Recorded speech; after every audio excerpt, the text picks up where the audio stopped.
Hello students, मेरा नाम है डॉक्टर विकास गोयल और हमारा कोर्स चल रहा है सी प्रोग्रामिंग लैंग्वेज। आज हम स्टार्ट कर रहे हैं लेक्चर नंबर 18 और हमारा टॉपिक स्टार्ट हो रहा है स्विच केस स्टेटमेंट। हम स्विच केस स्टेटमेंट को दो पार्ट में कवर करेंगे, पार्ट 1 और पार्ट 2। पार्ट 1 में बेसिकली इसकी इंट्रोडक्शन, इसका फ्लो चार्ट, इसका सिंटैक्स और इसके ऊपर एक बेस्ड प्रोग्राम हम सीखेंगे। और पार्ट 2 में हम इसके बारे में कुछ स्पेशल की पॉइंट्स की बात करेंगे जो काफी इंपॉर्टेंट है जनरली किसके लिए, जब आप कभी भी कोई टेक्निकल टेस्ट में बैठते हो, वहां पे उन कंसेप्ट्स की बहुत ज्यादा जरूरत पड़ती है। तो we will talk about that in coming lecture. तो ठीक है, अब स्टार्ट करते हैं। तो अब स्टार्ट करते हैं आज का topic, that is switch case statement. तो इस स्लाइड में बेसिकली हम सीखेंगे कि स्विच केस स्टेटमेंट है क्या। तो ध्यान से देखिएगा, the switch case statement is basically used when we have multiple options.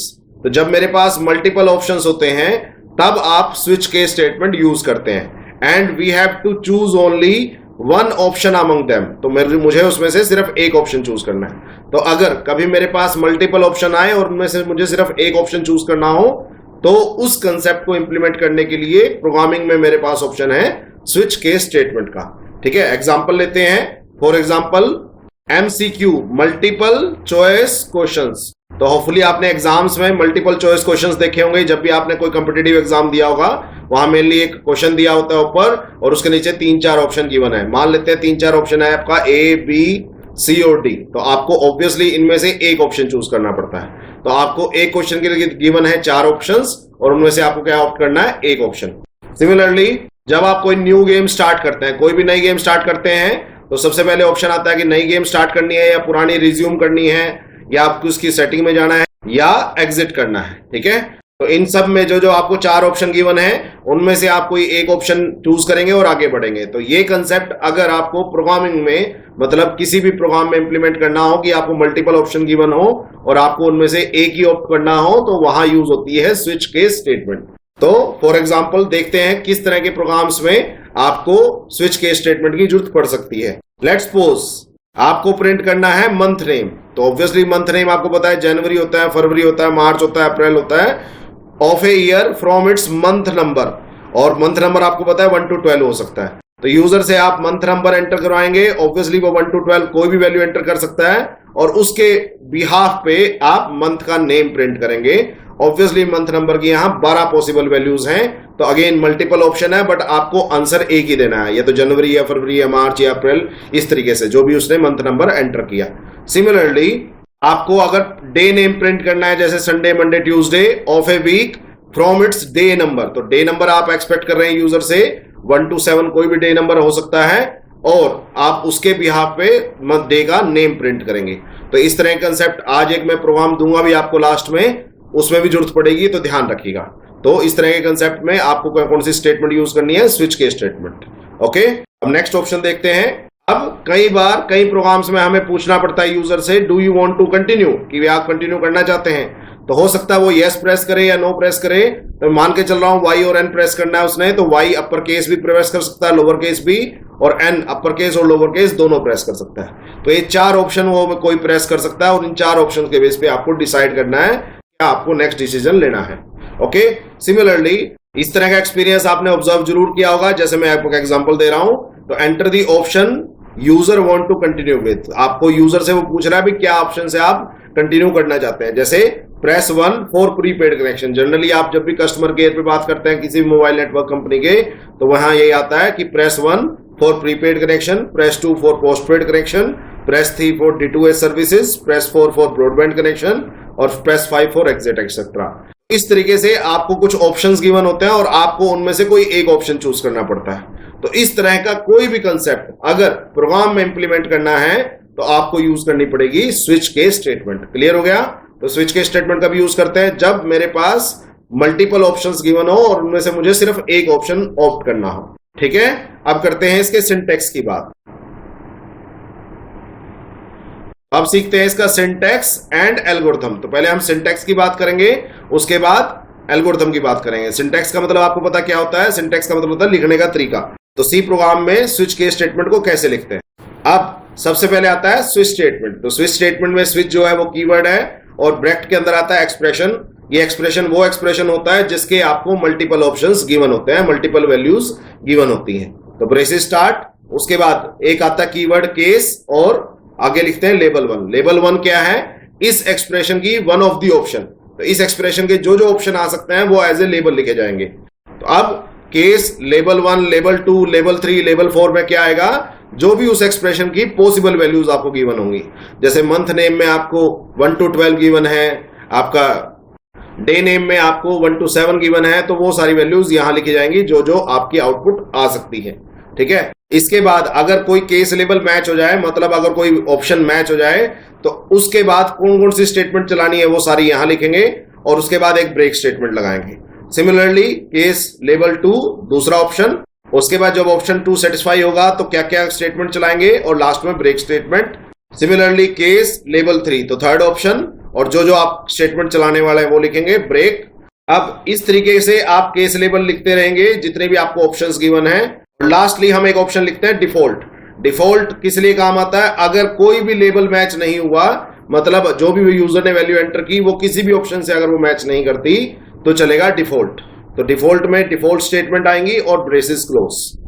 तो इस पूरे सिंटेक्स में स्विच, केस, ब्रेक और default, all these are the keywords. तो ये एज इट इज आएंगे, इनमें आप कोई चेंज नहीं कर सकते।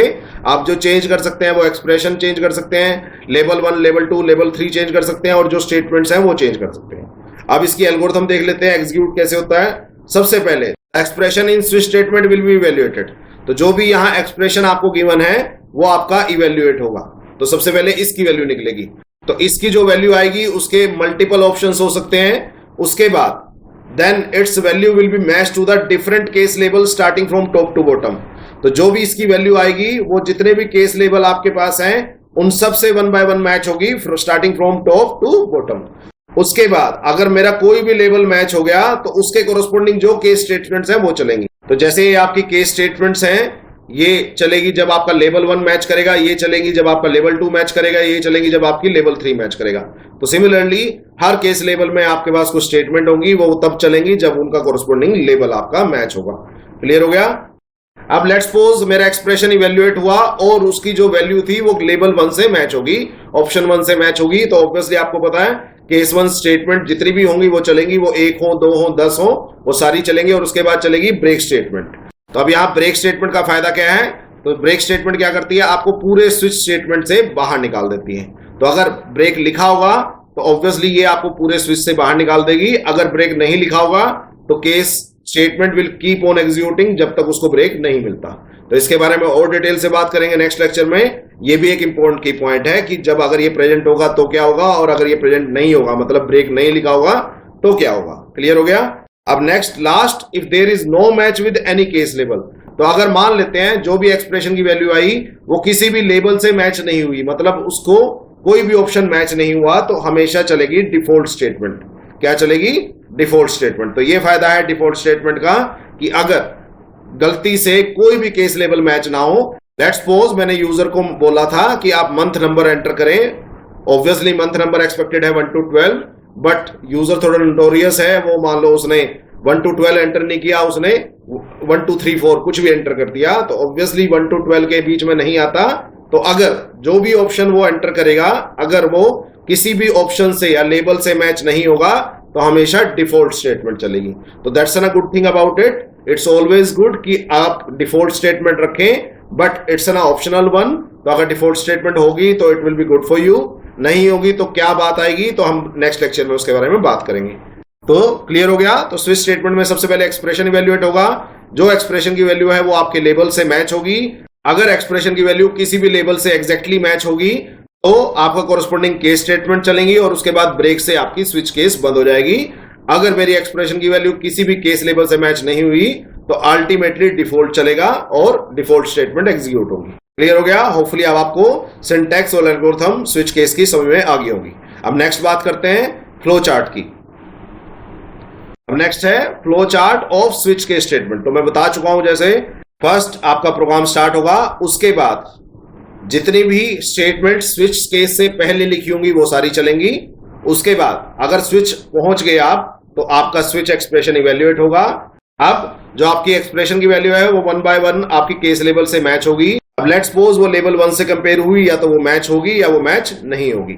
अगर आपका लेबल 1 मैच हो गया, मतलब ऑप्शन 1 मैच हो गया, तो ऑब्वियसली उसकी जितनी भी स्टेटमेंट है वो चलेंगी, उसके बाद ब्रेक चलेगा और फाइनली ब्रेक के बाद आप स्विच से बाहर निकल जाएंगे और स्विच के बाद जितनी भी स्टेटमेंट बची होंगी वो सारी चलेंगी।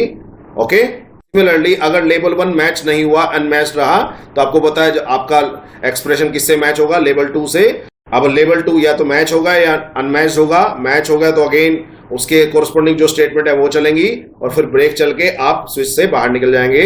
अगर वो मैच नहीं हुआ तो आप केस लेवल 3 को कंपेयर करेंगे, या तो वो मैच होगा या वो मैच नहीं होगा। अगर मैच हुआ तो आपको पता है उसके कोरस्पोंडिंग जो स्टेटमेंट है वो चलेंगी, उसके बाद आपका ब्रेक चलेगा और आप स्विच केस से बाहर निकल आएंगे। अब इस तरीके से आप चलते रहेंगे जब तक आपकी अनमैचिंग चलती रहेगी। लास्टली अगर आपका कोई भी केस लेवल मैच नहीं होगा तो डिफॉल्ट चलेगा, डिफॉल्ट के कोरस्पोंडिंग आपकी स्टेटमेंट चलेंगी और फिर आप स्विच से बाहर आ जाओगे। तो ऑब्वियसली जब आप स्विच से बाहर आ गए तो उसके बाद प्रोग्राम हो जाएगा खत्म।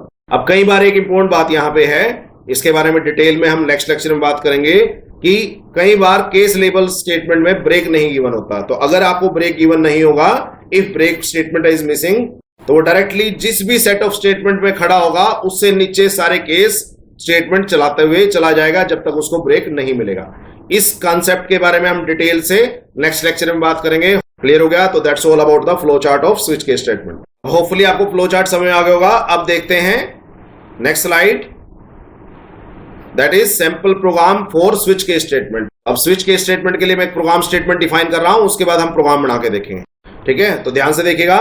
Right a program to form a basic calculator. तो मुझे एक बेसिक सा कैलकुलेटर बनाना है जो बेसिक से ऑपरेशन को परफॉर्म करे।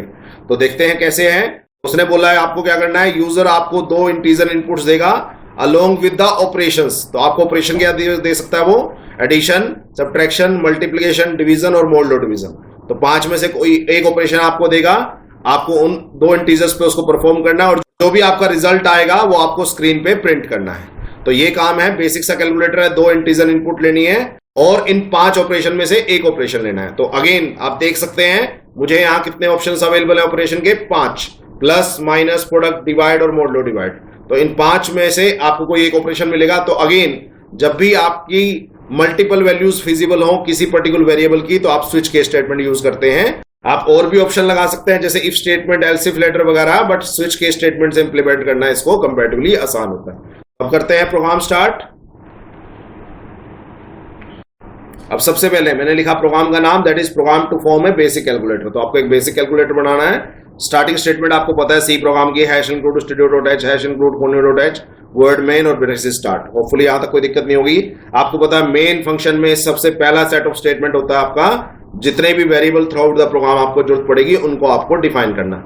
अब आपको प्रोग्राम में 2 इंटीजर इनपुट लेनी है और ऑब्वियसली जो 2 इंटीजर होंगे उन पे जो भी ऑपरेशन लगाओगे उसका आंसर भी आपका क्या होगा, इंटीजर्स, क्योंकि इंटीजर्स पे जो भी ऑपरेशन आप लगाते हो वो आपका होता है इंटीजर। तो अल्टीमेटली 2 आपको इनपुट चाहिए और 1 आपको रिजल्ट चाहिए।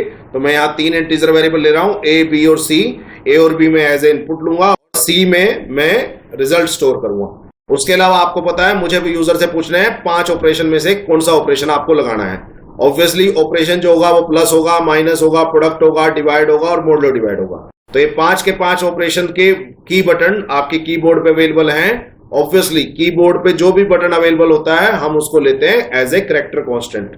तो मैं उसको स्टोर करूंगा किसी कैरेक्टर वेरिएबल में। तो मैंने एक ओप का मतलब है ऑपरेशन चॉइस। तो ऑपरेशन की जो चॉइस है उसको एक कैरेक्टर वेरिएबल डिक्लेयर कर लिया, जिससे यूजर अगर कीबोर्ड पे कोई भी ऑपरेशन का बटन अगर प्रेस करेगा तो उसके रिगार्डिंग जो मेरा कैरेक्टर की वैल्यू है वो मेरी ऑपरेशन चॉइस नाम के कैरेक्टर वेरिएबल में स्टोर हो जाएगी। अब मुझे जितने वेरिएबल की जरूरत है वो सारे मैं डिक्लेयर कर चुका हूं। आपको पता है उसके बाद क्लियर स्क्रीन, इट्स गुड कि आप क्लियर स्क्रीन फंक्शन का यूज करें। उसके बाद आपको पता है आप यूजर से क्या एक्सपेक्ट करते हैं, इनपुट एक्सपेक्ट करते हैं। यूजर से इनपुट आप कैसे पढ़ेंगे, स्कैनएफ की हेल्प से। तो स्कैनएफ से पहले आपको पता है इट्स ऑलवेज गुड कि आप एक मैसेज प्रिंट करें, और वो कैसे प्रिंट करेंगे, प्रिंटएफ स्टेटमेंट से। तो प्रिंटएफ एंटर 2 इंटीजर इनपुट। तो मैंने 2 इंटीजर इनपुट उससे एक्सपेक्ट कर ली। बैकस्लैश एन आपको पता है क्या होता है, न्यू लाइन कैरेक्टर। तो आउटपुट स्क्रीन पे आपका नेक्स्ट लाइन में वो प्रिंट होगा मैसेज। उसके बाद जैसे ही आपने ये मैसेज प्रिंट किया, यूजर ऑब्वियसली 2 इनपुट आपका एंटर करेगा। उन दोनों इनपुट को आपको उठा के लाना है कीबोर्ड से, कहां पे, आपके वेरिएबल्स ए और बी में। तो ये काम कौन करता है, स्कैनएफ। तो स्कैनएफ क्या करेगा, आपके 2 इंटीजर उठाएगा और उनको ए और बी में डाल देगा। तो आपको पता है स्कैनएफ में हमेशा एड्रेस पास करते हो तो एम्परसेंड ए एम्परसेंड बी। होपफुली यहां तक कोई डाउट नहीं होगा। उसके बाद अब दो इंटीजर आपके पास आ चुके हैं, बट आपको ये नहीं पता उनको ऐड करना है, सब्ट्रैक्ट करना है, प्रोडक्ट करना है, डिवाइड करना है और मोडुलो डिवाइड करना है। That will depend on the choice of operation that is entered by the user itself. तो मैं यूजर से नेक्स्ट क्या मांगूंगा, please enter the operation choice that is plus minus product divide और modulo divide to be perform. तो जो भी उसने परफॉर्म करना है वो मैं एंटर करवाऊंगा और मैं उस ऑपरेशन चॉइस को ऑपरेशन चॉइस नाम के वेरिएबल में इकट्ठा कर दूंगा थ्रू स्कैनर। होपफुली यहां तक कोई डाउट नहीं होगा, कोई प्रॉब्लम नहीं होगी। अब तो ऑब्वियसली यूजर ने ऑप चॉइस नाम के वेरिएबल में या तो प्लस डाला होगा या माइनस या प्रोडक्ट या डिवाइड या मोडुलो डिवाइड या अपनी मर्जी से उसने कोई भी कीबोर्ड पे बटन प्रेस कर दिया होगा। अब हम क्या करेंगे, इस ऑप चॉइस पे स्विच केस स्टेटमेंट का यूज करेंगे। तो करें, तो मैंने स्विच स्टेटमेंट लगाई किस पे, ऑप चॉइस नाम के वेरिएबल पे। तो अब इस ऑप चॉइस एक्सप्रेशन की जो भी पॉसिबल वैल्यूज या ऑप्शंस होंगे वो आप किसके साथ लिखते हैं, केस कीवर्ड के साथ। तो केस के बाद स्पेस डाल के जो भी ऑप्शन वैल्यू अवेलेबल हो वो हम लिखते हैं। तो मैंने लिख दिया पहले केस प्लस, ऑब्वियसली ये कैरेक्टर कांस्टेंट है इसलिए मैंने सिंगल कोट के अंदर लिखा है, और ये कोलन आपका सिंटेक्स का ऐसा तो ध्यान रखिएगा। और ऑब्वियसली अगर उसने प्लस एंटर किया है, प्लस मैच हुआ है, तो मैं ए और बी को ऐड करके सी में डाल दूंगा। उसके बाद मैं उस सम को प्रिंट कर दूंगा प्रिंटएफ स्टेटमेंट से, सम इज परसेंटाइल डी और सी की वैल्यू, और फाइनली मैं ब्रेक स्टेटमेंट से स्विच से बाहर आ जाऊंगा। तो अगर उसने प्लस चूज किया होगा तो मैं ऐड करके सम प्रिंट करके बाहर निकल जाऊंगा। अगर उसने माइनस चूज किया होगा तो मैं सब्ट्रैक्ट करूंगा। मैं मान के चलता हूं कि आप ए माइनस बी कर रहे हैं, उसके बाद डिफरेंस आप प्रिंट करेंगे और फाइनली आप स्विच से बाहर निकल जाएंगे। सिमिलरली हो सकता है वो प्रोडक्ट एंटर करे तो आप प्रोडक्ट करेंगे उन दोनों वेरिएबल्स की, सी में स्टोर करेंगे, प्रोडक्ट प्रिंट करेंगे और स्विच से बाहर निकल आएंगे। हो सकता है वो डिवाइड एंटर करे, अगर डिवाइड से मैच हुआ तो ऑब्वियसली आप डिवाइड करेंगे। मैं मान लेता हूं ए को बी से डिवाइड कर रहे हैं हम। उसके बाद आप डिवीजन प्रिंट करेंगे, सी की वैल्यू ऑब्वियसली, और फाइनली आप ब्रेक स्टेटमेंट की हेल्प से स्विच से बाहर निकल आएंगे। नेक्स्ट, अगर उसने मोडुलो डिवाइड ऑप्ट किया तो ऑब्वियसली मैं ए और बी का मोडुलो डिवीजन करूंगा, और आपको पता है मोडुलो डिवीजन का मतलब क्या होता है, रिमाइंडर रिटर्न करना, और उसके बाद उसको प्रिंट कर दूंगा। ठीक है, ऑब्वियसली वो इंटीजर ही होगा, और फिर ब्रेक स्टेटमेंट से स्विच से बाहर निकल आऊंगा। तो ऑब्वियसली ये मेरे पास 5 ही ऑप्शन थे जो यूजर एंटर कर सकता था, बट कई बार जो यूजर होता है वो नोटोरियस होता है कि जो यूजर से इनपुट मांगी गई है वो नहीं डालता, कुछ और डाल देता है। तो it's always good to include a default statement. Default statement कब चलती है, जब कोई भी केस लेवल मैच नहीं होता। तो अगर उसने कोई भी केस लेवल मैच नहीं होगा, इसका मतलब जो उसका रिक्वायर्ड ऑपरेशन है वो उसने नहीं डाला, कुछ अदर इनपुट डाल दी। तो मैं मैसेज प्रिंट कर देता हूं, printf you have entered wrong operation choice। तो ठीक है, इट्स ऑलवेज गुड कि आप डिफॉल्ट स्टेटमेंट इंक्लूड करें, सो दैट अगर यूजर ने गलती से कोई ऑपरेशन चूज कर लिया है तो उसको पता लग जाए कि हाँ उसने गलत ऑपरेशन चूज किया है। ठीक है, और कई बार हम किसी केस को कवर करना भूल जाते हैं तो डिफॉल्ट तो कम से कम चलेगा ही। अब फाइनली डिफॉल्ट के बाद आपकी स्विच केस स्टेटमेंट खत्म हो जाती है, तो स्विच केस स्टेटमेंट क्लोज। फिर आपको पता गेट ch का यूज हम कभी किसी लेक्चर में बात करेंगे, और फाइनली आपका main function close. That was your program on switch statement. हमने एक बेसिक कैलकुलेटर बनाया जिसमें आपको कुछ ऑपरेशन चॉइस गिवन थी, आपको वो ऑपरेशन परफॉर्म करने थे। तो जो भी बंदे ने एक ऑपरेशन प्रेस किया होगा वो कोरोस्पोंडिंग ऑपरेशन आपने करके दे दिया। आप चाहें तो इसको जितना मर्जी बड़ा भी कर सकते थे, सो दैट ये थोड़ा एडवांस कैलकुलेटर बन जाता, तो आपकी मर्जी है वो। तो अगेन आप देख सकते हैं स्विच आप कब यूज करते हैं, जब भी किसी भी एक्सप्रेशन के मल्टीपल ऑप्शंस हमारे पास अवेलेबल हो, मल्टीपल वैल्यूज अवेलेबल हो, तब हम यूज करते हैं स्विच केस स्टेटमेंट। ठीक है, तो इसके बेस पे मैं कुछ आपको लिस्ट ऑफ प्रोग्राम्स दे रहा हूं, वो आपको करने हैं। अब इस लेक्चर से पहले मैं 19 प्रोग्राम्स आपको दे चुका हूं, होपफुली वो आपने प्रैक्टिस किए होंगे, अगर नहीं किए होंगे तो प्लीज प्रैक्टिस कर लीजिए। अब मैं 20th प्रोग्राम आपको बता रहा हूं, ध्यान से देखिएगा, थोड़ा मुश्किल है। Write a C program to print the day name on any date in January month. तो जनवरी मंथ की किसी भी डेट को आपने डे नेम बताना है ऑफ ईयर 2020। अगर 1 जनवरी 2020 को वेडनेसडे था, तो 1 जनवरी 2020 को आपको वेडनेसडे था, आपको बताना है कि लेट्स सपोज यूजर ने एंटर कर दिया 21 जनवरी को क्या है, 28 जनवरी को क्या है, 31 जनवरी को क्या पड़ेगा, या 7 जनवरी को क्या पड़ेगा, तो वो आपको प्रिंट करना है। क्लियर हो गया? तो मैं दोबारा बता देता हूं, 1 जनवरी 2020 को आपको वेडनेसडे गिवन है, आपको यूजर से जनवरी मंथ की कोई भी डेट मांगनी है और उसका आपको डे नेम प्रिंट करना है कि वो संडे होगा या मंडे होगा या ट्यूसडे होगा वगैरह वगैरह। अब नेक्स्ट प्रोग्राम है write a C program to check what user has entered y और n, अपर केस y और लोअर केस y और अपर केस n और लोअर केस n। क्या एंटर किया है यूजर ने, using both if decision control statement and switch case statement. तो आपको ये सेम काम करना है दोनों स्टेटमेंट से, इफ डिसीजन कंट्रोल स्टेटमेंट से भी और स्विच केस स्टेटमेंट से भी, तो आपको खुद फर्क पता लग जाएगा कि हाँ इफ से बेटर क्यों है स्विच। उसके बाद नेक्स्ट प्रोग्राम है write a program to check whether user has entered a vowel और कॉन्सोनेंट। वोवल और कॉन्सोनेंट आपने चेक करने हैं using both if decision control statement and switch case statement. तो आपने इफ स्टेटमेंट से भी और स्विच केस स्टेटमेंट से भी दोनों से ये कंसेप्ट इंप्लीमेंट करना है, वोवल और कॉन्सोनेंट वाला। होपफुली आप कर लेंगे, कोई डाउट नहीं आएगा आपको, ठीक है। अब सिमिलरली एक और प्रोग्राम देखते हैं। ये प्रोग्राम थोड़ा टिपिकल है, ध्यान से देखिएगा। Write a C program to print the day name. आपको डे नेम प्रिंट करना है, संडे, मंडे, ट्यूसडे, वेडनेसडे जो भी है, on any date of year 2020। तो 2020 के पूरे साल में किसी भी डेट को वो एंटर कर सकता है। If on 1 January 2020 it was Wednesday. यहां पे क्या था, जनवरी मंथ का ही कोई डेट आपने देनी थी और उसका डे नेम प्रिंट कराना था, और यहां पे पूरे साल का कोई भी आपको डेट देनी है और उसका डे नेम आपने प्रिंट कराना है। तो दिस इज द कंसेप्ट। तो थोड़ा सा मुश्किल है ये प्रोग्राम, होपफुली आप कर लेंगे। लेट्स सी कितने बच्चे इस कंसेप्ट को कर पाते हैं इंप्लीमेंट। तो that's all about today's lecture. तो ये लेक्चर में हमने मेनली स्विच के स्टेटमेंट की इंट्रो पढ़ी, उसका सिंटैक्स, उसकी एल्गो, उसका फ्लो चार्ट और फाइनली उसके ऊपर प्रोग्राम हमने सीखा। नेक्स्ट लेक्चर बहुत इंपॉर्टेंट है स्विच के स्टेटमेंट में, जिसमें हम कुछ इंपॉर्टेंट की पॉइंट्स पढ़ेंगे स्विच के स्टेटमेंट के बारे में, ठीक है। तो get in touch with that particular lecture 2, okay. अब thanks for today and start discussing your maximum doubt. तो it is the request from my side, start discussing your maximum doubts. जितने ज्यादा डाउट हो सके प्लीज पूछिए। जितने ज्यादा doubt आप पूछेंगे उतनी आपकी सी प्रोग्रामिंग अच्छी हो जाएगी। सिर्फ 1 या 2 बच्चे ऐसे हैं जो मुझे प्रोग्राम चेक भी करा रहे हैं और पूछ भी रहे हैं, तो please rest of the students भी इस काम को कीजिए। नेक्स्ट लेक्चर इंपॉर्टेंट है, दैट इज द इंपॉर्टेंट की पॉइंट्स ऑन स्विच के स्टेटमेंट। इसलिए इंपॉर्टेंट है, जनरली आप जब टेक्निकल रिटन टेस्ट को देंगे तो वहां आपको बहुत जरूरत पड़ेगी उसकी, ठीक है। That's all for today, okay. मिलते हैं नेक्स्ट लेक्चर में।